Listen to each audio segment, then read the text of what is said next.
안녕하세요. 오늘도 사연 살롱을 찾아주셔서 감사합니다. 돌쟁이 아이를 키우고 있는 엄마예요. 출산 전까지 센터에서 사회복지사로 일을 했어요. 저는 센터에서 장애를 가진 아이들을 돌보는 일을 주로 했어요. 친구들한테 복받은 지지배라는 소리를 자주 들어요. 이유는 하나예요. 바로 제 남편이 저보다 연하라는 것 때문이죠. 남편이 저보다 3살이나 어리거든요. 비록 제 남편이 저보다 나이는 어려도 훨씬 성숙해서 정신 연령으로 따지자면 저보다 훨씬 연상 같아요. 마음씨도 착하고 선한 데다 생각도 깊고 무엇보다 제 마음을 잘 헤아려 주죠. 출산 후 육아를 하느라 고군분투 중인 현재까지도 남편은 제 가장 든든한 지원군이에요. 사업하는 사람이라 자신도 피곤할 텐데 육아와 집안일도 잘 도와주거든요. 게다가 저희 친정 부모님께도 아들처럼 잘하고요. 저를 사위가 아니라 셋째 아들이라고 생각해 주세요. 그런 의미에서 어머니 아버지로 부르려고요. 그래도 되죠? 실제로 제 남편은 저희 친정 부모님을 엄마 아버지라고 불러요. 그래서 저도 덩달아 시부모님께 엄마 아빠라고 부르고 있고요. 시부모님도 제가 그렇게 불러드리는 걸 훨씬 좋아하시고요. 남편의 선한 마음씨는 시부모님을 많이 닮았어요. 사실 지금껏 남들한테 말은 안 했지만 저와 남편이 만나게 된 데는 남다른 사연이 있어요.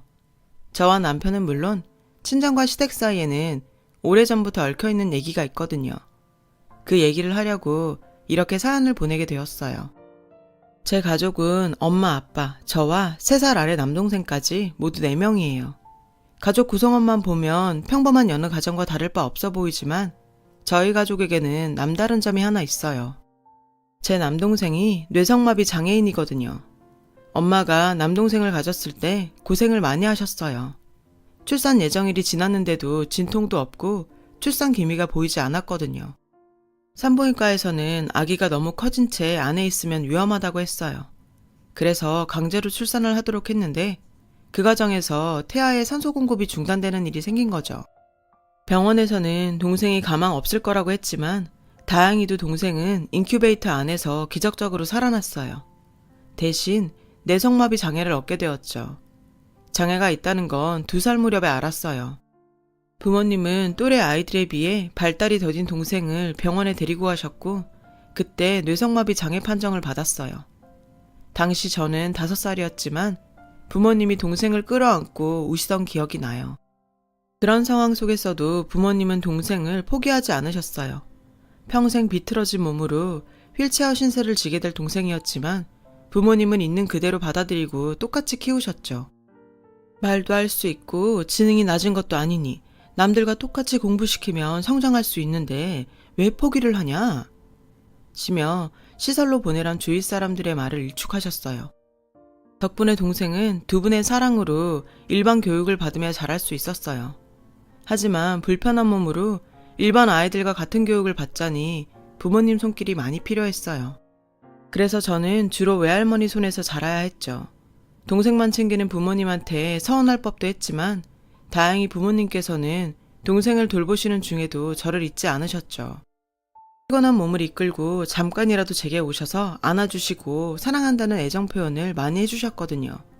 게다가 동생이 가진 장애와 왜 동생을 돌봐야 하는지 자주 설명해 주셨고요. 게다가 제 곁에는 늘 사랑으로 보살펴 주시는 외할머니도 계셨고요. 덕분에 저는 동생을 비롯한 장애인들을 이해할 수 있었고 삐뚤어지지 않고 자랄 수 있었어요. 시간이 흘러서 동생은 초등학교에 입학했어요. 제가 다니던 초등학교였죠. 엄마 말로는 주변에서 곱지 않은 시선도 있었다고 해요. 하지만 엄마는 꿋꿋하게 동생을 데리고 등하교를 시키셨어요. 저는 종종 동생 놀리는 애들을 찾아가 혼내주기도 하고 점심시간에 혼자 교실에 있어야 하는 동생을 찾아가 같이 놀아주곤 했어요. 나름 누나 노릇을 했던 거죠. 하지만 동생이 초등학교 4학년이 되고 제가 중학생이 되면서 더 이상 예전처럼 동생을 돌봐주기 힘들어졌어요. 엄마가 더 고생을 하게 된 거죠. 그런데 뜻밖의 지원군이 나타났지 뭐예요. 어느 날인가 동생이 또래 아이와 함께 집으로 왔더라고요. 동생 또래의 남자아이는 동생 휠체어를 밀고 와서는 그러더라고요. 유성이랑 같은 반 친구 강동호예요. 유성이 집에 데려다 주려고 왔어요. 그 후로도 그 아이는 매일같이 제 동생을 집까지 데려다 주었고 가끔은 집에 와서 같이 숙제도 하고 놀곤 했어요. 한 번은 동생이 그러더라고요. 학기 초부터 먼저 자기한테 다가와서 같이 놀아줬었고 다른 애들이 자기랑 놀지 말고 나가서 같이 놀자고 하는데도 싫다면서 자기랑 같이 놀자고 했다더라고요. 정말 고마운 친구라면서요. 저희 부모님도 그런 동호한테 늘 고마워하셨고 동생의 절친이 되어준 그 아이를 위해 늘 간식도 챙겨주시고 마치 친아들처럼 잘해주셨어요. 그 아이는 꽤나 어른스러웠어요. 유성이는 착하고 저보다 똑똑해요. 유성이한테 도움을 못 받았으면 저는 숙제도 못했을 거예요. 이런 동호를 보며 저 역시 내 동생한테 진실된 친구가 생겨서 정말 기뻤어요. 동생과 동호는 나란히 졸업을 했고 같은 중학교에 진학을 해서 변함없는 우정을 유지했어요. 그렇게 평화로운 나날을 보내던 어느 날이었어요. 동생이 중학교 2학년 되던 해였죠. 저는 개교 기념일이라 집에 있었고 엄마는 잠시 나가신 상황이었어요. 벨이 울리기에 받았더니 혹시 유성이 누나예요? 저는 그렇다고 했죠. 유성이 담임선생님이에요. 유성이랑 동호가 일이 생겨서 파출소에 와 있는데 유성이 어머님께서 전화를 안 받으시네요. 저는 전화를 끊고는 허둥지둥 파출소를 향했어요. 가는 길에 엄마한테 파출소로 와달라는 문자도 남겼고요. 파출소에 도착하니 동생이 담당 경찰과 책상을 사이로 마주 앉아 있었어요. 그 옆에는 동생과 같은 교복을 입은 학생 3명과 경찰관이 앉아 있었고요. 유성이 누나인가요? 중년 여성이 저를 부르며 다가왔어요. 동생의 담임선생님이셨죠. 선생님께 무슨 일이냐고 여쭈었더니 당황스러운 표정으로 그러시는 거예요. 유성이 친구 동호 아시죠? 동호가 유성이 때문에 싸움에 휘말려서 지금 병원에 있어요. 그 말에 가슴이 철렁했어요. 사건의 정황은 이러했어요. 학교에서 주먹 좀 쓴다는 애들 몇 명이 평소 동생한테 장애인이라는 이유로 시비도 걸고 괴롭혀왔었나 봐요. 그런 일에 익숙했던 동생은 평소대로 담담히 무시를 했는데 동호는 달랐던 거죠. 시비를 걸 때마다 제 동생을 위해 맞서 싸웠던 모양이에요. 그동안 몇 번 싸움으로 번질 뻔한 일도 있다더군요. 다행히 지금까지는 심각한 상황까지는 가지 않았는데 이번엔 달랐던 거죠. 불량한 아이들이 급기야 제 동생한테 돈을 요구하기 시작했고 동생은 3-4번 정도 돈을 주었다더군요. 본인 말론 일을 키우기 싫어서 그랬대요. 그런데 동호가 그 사실을 알게 됐고 동생한테 돈을 뺏어간 아이들을 찾아간 거죠. 그리곤 동생한테 빼앗아간 돈을 돌려달라고 요구했대요. 돈만 돌려주면 비밀은 지키겠다고요. 하지만 그 아이들은 코웃음을 치며 거부했고 결국 주먹 싸움으로 번지게 된 거죠. 평소 주먹질을 해오던 새 아이를 동호 혼자 어떻게 당해내겠어요. 선생님께 동호는 괜찮냐고 물었어요. 파출소로 달려오느라 아직 상태 파악을 못했다고 하더라고요. 그때 마침 엄마가 오셨고 뒤이어 동생을 괴롭힌 아이들의 부모님도 오셨어요. 다행히 가해 학생들 부모가 개념 없는 사람들은 아니었던지라 연신 사과를 하며 아이들이 뺏은 돈을 돌려주겠다고 용서를 구하더군요. 그런데 동생은 생각보다 강경했어요. 돈은 필요 없으니까 쟤들이랑 같은 학교에 안 다니게 해달라고 하더라고요. 담임선생님은 이런 동생의 뜻을 학교 측에 전달하겠다고 했어요. 가해 학생들과 부모님들은 합의를 위해 동호가 입원해 있는 병원으로 향했고 저는 동생을 데리고 집으로 돌아왔어요. 저녁 때 엄마한테 연락이 왔는데 동호는 전치 사주가 나왔다더군요. 그 얘기를 듣고 동생은 많이 울었어요. 왜 안 그렇겠어요. 자기 때문에 가장 소중한 친구가 다쳤는데요. 동호는 제게 전화를 해서 동생한테 자기는 괜찮다고 전해달라고 하더군요. 동호의 마음 씀씀이에 전 미안하고 고마웠어요. 결국 가해자들한테는 강제 전학 처분이 내려졌어요. 동생이 원한 대로요. 그런데 뜻밖의 상황이 벌어지고 말았죠. 담임선생님이 전화로 그러시는데 동호까지 전학을 가게 됐다는 거예요. 동호 부모님 의견을 꺾을 수가 없네요. 알고 보니 동호의 전학은 동호 부모님이 결정하신 일이더라고요. 동호가 말은 괜찮다고 했지만 입원해 있는 동안 불안 증세를 보이며 힘들어했었나 봐요. 그래서 동호 부모님은 동호가 새 출발할 수 있도록 가족 전체가 다른 곳으로 이사를 가기로 했다더라고요. 그 말에 동생은 또 많이 울었어요. 자신 때문에 친구까지 잃었다고요. 어떤 말로도 위로가 되지 않아 보였어요. 동생에게 동호가 어떤 친구인지 잘 알고 있던 터라 곁에서 지켜보는 마음이 편치 않았어요. 결국 동생과 마지막 인사도 나누지 못한 채 동호는 전학을 갔어요. 그리고 며칠 뒤 제게 문자가 왔더라고요. 유리 누나, 저 동호예요. 저희 부모님이 제 핸드폰을 해지시켜서 옆집 아줌마 폰 빌려서 문자 보내요. 유성이한테 미안해하지 말라고 전해주세요. 당분간은 연락 못하겠지만 절대 유성이 안 잊을 거고 나중에 꼭 다시 만날 수 있을 거라고 전해주세요. 유성이는 제 가장 소중한 친구라고요. 그동안 감사했어요. 잘 지내세요. 동생한테 전화를 했는데 안 받아서 제게 문자를 남긴다고 하더군요. 동생한테 그 문자를 보여주니 동생은 말없이 눈물만 흘리더라고요. 동우는 너를 원망하지 않아. 동우 말대로 각자 자리에서 열심히 살다 보면 언젠가 꼭 다시 만날 수 있을 거야. 그러니까 힘내자. 전 동생을 위로하며 눈물을 닦아주었죠. 한동안 힘들어하던 동생은 다시 기운을 차렸고 이후 정말 열심히 공부했어요. 심지어 고된 재활을 하고 온 날에도요. 부모님은 그런 동생이 걱정되셨지만 묵묵히 뒤에서 응원을 해주셨어요. 저는 수험생이 되고 대학 입시 준비를 하면서 진로를 고민하게 되었어요. 그러다가 사회복지학과에 진학하기로 마음을 먹었어요. 장애를 가진 동생을 보면서 이 사회가 장애인들에게 얼마나 힘든 곳인지 알고 있었기에 그들에게 조금이라도 힘이 되어주고 싶었거든요. 부모님은 후회하지 않겠냐고 하셨지만 저는 절대 후회하지 않는다고 말했어요. 어린 시절부터 장애가 있는 동생을 돌보다 보니 다른 사람들보다 배우는 속도도 빨랐고 이 분야가 제 적성에도 잘 맞았어요. 얼마 뒤 일반 중학교를 졸업한 동생은 고등학교는 장애인 특수학교로 갔어요. 동생의 선택이었어요. 일반 학교에서 튀는 것보다 그냥 자기가 편하게 있을 수 있는 곳에서 공부하고 싶다더군요. 동생의 뜻에 부모님도 동의하셨죠. 동생의 진학을 위해 저희도 살던 동네를 떠나서 이사를 하게 되었어요. 3년 뒤 동생은 소프트웨어 쪽 학과에 합격했어요. 가족들 모두 기뻐했지만 특히 엄마는 감회가 남달랐죠. 동생은 대학에 가서도 자원봉사자들과 엄마의 도움을 받았지만 스스로 살아갈 준비를 조금씩 해나가게 되었어요.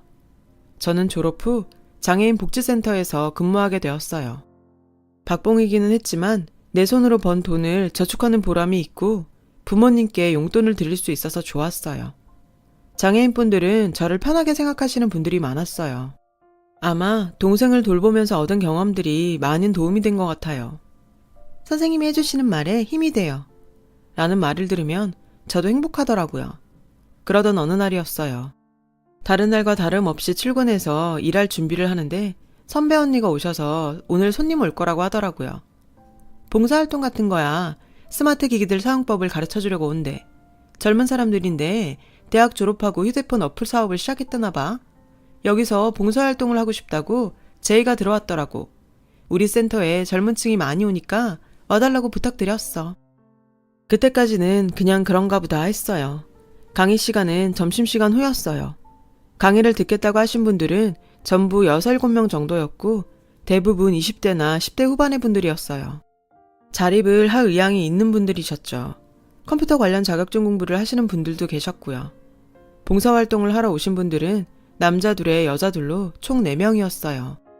자신들은 장애인과 일반인이 유용하게 사용할 수 있는 편의 어플을 개발하고 있는데 장애인과 일반인 사이의 거리를 줄이기 위해 서로에게 필요한 정보를 알려주는 앱도 출시했다고 했어요.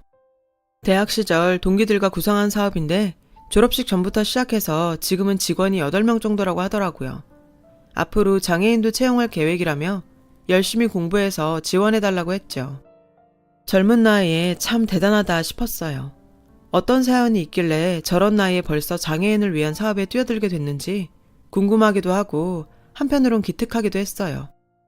혹시 모를 위급 상황에 대비해 저와 다른 복지사들은 강의 내내 뒷자리에 앉아서 대기하고 있었어요. 강의가 끝나고 저는 센터분들을 각자 방으로 데려다 드렸어요. 그리고는 의자를 정리하려고 다시 강의실로 돌아왔어요. 다 돌아가신 줄 알았는데 강사 한 분이 남아 계시더라고요. 바로 업체의 대표인 메인 강사였죠. 아직 안 가셨냐고 물었더니 그 강사는 저를 향해 환하게 웃더군요. 누나, 저 기억 안 나요? 저는 당황해서 한참을 쳐다봤어요. 그랬더니 섭섭하다는 표정을 짓더군요. 저는 누나 얼굴이랑 이름 보고 바로 알아봤는데 누나랑 좀 더 친하게 지낼 걸 그랬네요. 그러면서 명함을 내밀더라고요. 명함에 적힌 이름을 보던 저는 깜짝 놀랐어요. 강동우? 내가 아는 그 동우 맞아? 그제야 동호는 씩 웃었어요. 반가운 마음에 우리는 그 자리에 서서 거의 40분 가까이 대화를 했어요. 그동안 어떻게 지냈냐고 묻자 동호는 한숨을 한번 푹 내쉬고는 저 진짜 열심히 살았어요. 유성이 앞에 떳떳하게 나타나고 싶어서요. 동호는 멋쩍게 웃으며 대답했어요. 그때 전학 가고 나서 심리치료도 받고 거의 1년 가까이 정신과에 다녔어요. 많이 좋아져서 더 이상 상담치료가 필요 없을 정도가 됐는데 하필 그때 집에 일이 생겨서 연락을 못했어요. 얘기를 들어보니 얼마 뒤 큰아버님이 계시는 캐나다로 가족 모두 이민을 갔었다더군요. 처음엔 할아버지께서 많이 위독하시다는 연락을 받고 잠깐 들리러 갔었대요. 다시 한국으로 돌아오려는데 그날 아침 할아버지께서 세상을 떠나셨고 결국 남아서 장례까지 치르고 오게 된 거죠. 하지만 얼마 뒤 큰아버님은 동호네를 다시 불러들이셨대요. 큰아버님이 하시던 사업이 잘 돼서 확장을 하게 되었는데 믿고 맡길 사람이 필요하시다며 이참에 캐나다에 들어와 살지 않겠냐고 하신 거죠. 회사에서 명퇴 대상자에 올라있던 동호 아버지는 그 말을 듣고는 이민 결심을 하셨고요. 그렇게 캐나다로 온 가족이 이민을 갔고 그곳에서 대학에 들어간 동호는 1학년을 마치고는 홀로 한국으로 돌아왔대요. 그리곤 한국 대학에 편입을 했고요. 편입한 뒤 제 동생을 만나려고 저희가 살던 동네로 찾아갔는데 이미 이사를 가고 없어서 연락할 방법이 없었다고요. 이렇게 포기하고 살았는데 다시 만나게 되다니 기적 같다나요? 암튼 오늘 저녁에 당장 제 동생을 만나러 가도 되냐고 묻길래 저는 저희 집 주소를 알려주었어요. 유성이 놀라게 해주자. 집 앞에 와서 나한테 전화해. 그렇게 동생을 놀라게 해줄 작전을 짜곤 저녁 식사 전에 동우와 만났어요. 집 앞에서 기다리고 있는데 양손 가득 선물을 사들고 왔더라고요. 동우도 다소 긴장한 표정이었어요. 엄마, 나 손님 데려왔는데 밥 좀 주세요. 저는 거실로 들어서며 말했어요. 엄마는 말도 없이 갑자기 웬 손님이냐며 황당해 하시더라고요. 동생은 손님이 왔다는 말에 방으로 들어가려고 했어요. 저는 그런 동생의 휠체어를 잡아 세웠죠. 그리고 이어 동우가 안으로 들어왔어요. 거실로 들어선 동우를 보자 동생은 바로 눈물을 흘리더라고요. 동우를 바로 알아본 거예요. 동우는 손에 든 선물을 던져두곤 그대로 동생에게 달려가서 끌어안았어요. 둘은 한참을 울더군요. 그 모습에 놀란 엄마는 도대체 누구냐고 물었고 동호라고 말하자 놀라셨죠. 그날 다 함께 식탁에 둘러앉아 저녁을 먹으며 동우와 재회하게 된 얘기를 했어요. 동생과 부모님은 깜짝 놀라며 어떻게 이런 일이 다 있냐고 하더군요. 식사를 마친 동생과 동호는 방으로 들어갔어요. 그리고 한참을 이야기꽃을 피웠죠. 밀린 이야기를 나누느라 거의 자정이 되어서야 동호는 집으로 돌아갔어요. 그날 동생은 오랜만에 환하게 웃으며 제게 고맙다고 하더군요. 누나가 그 센터에서 일하지 않았다면 동호와 재회할 수 없었을 거라고요. 그 후로 동호는 제가 일하는 센터에서 강의를 계속했어요. 강의 호응이 좋아서 센터 측에서도 동호를 많이 반겼죠. 동호는 강의를 하러 오는 날에는 어김없이 제 퇴근 시간까지 기다렸다가 저를 집에 데려다 주곤 했어요. 그렇게 시간은 흘렀고 드디어 동호의 마지막 강의 날이 되었어요. 그날 역시 동호가 절 집에 데려다 주었죠. 그런데 집 앞에 도착하자 뭔가 할 말이 있는 사람처럼 안절부절 하더라고요. 무슨 일이 있나 싶었죠. 그런데 동호가 불쑥 고백을 하지 뭐예요. 저 누나를 많이 좋아해요. 사실 처음엔 좀 부담스럽기도 했어요. 동생 친구고 게다가 연하라서요. 사실 저는 연하를 만날 생각은 해본 적이 없었거든요. 저 역시 동호한테 호감이 있기는 했지만 만에 하나 사귀다 헤어지게 되면 동생 눈치도 보일 것 같고 그렇게 되면 어렵게 재회한 동생과 동호 사이가 전과는 달라질 게 뻔해서 걱정이 됐어요. 그래서 선뜻 동호의 고백을 받아들이기 힘들었어요. 한동안 고민을 하던 저는 동생한테 얘기를 꺼냈어요. 그랬더니 동생은 자긴 괜찮다며 동우는 좋은 애고 좋은 남자라고 누나한테도 잘할 거라 하더군요. 이러면서 적극 밀어주더라고요. 결국 동우와 저는 사귀게 되었고 제 걱정과 다르게 연애를 거쳐 결혼까지 이어지게 되었어요. 지금은 예쁜 아들까지 낳았고요. 현재 남편의 사업은 탄탄히 자리를 잡아가고 있고 동생은 학교를 졸업 후 남편의 회사에 취직해 소프트웨어 제작을 하고 있어요. 회사에선 대표와 직원이고 집에선 매부와 처남이 됐죠. 하지만 가장 큰 타이틀은 친구 사이죠. 저는 그동안 살면서 장애를 가진 남동생 때문에 잃은 것도 많았지만 덕분에 제 인생에서 가장 소중한 사람을 만날 수 있었어요. 동생을 통해 얻은 이 인연을 이제는 제 힘으로 지켜나가는 일만 남았네요. 지금까지 저의 남다른 가족 이야기를 들어주셔서 감사드려요. 여러분, 사연 댓글에 응원과 현명한 조언 부탁드려요. 좋아요와 구독은 저에게 큰 힘이 됩니다. 오늘도 좋은 일 가득하세요.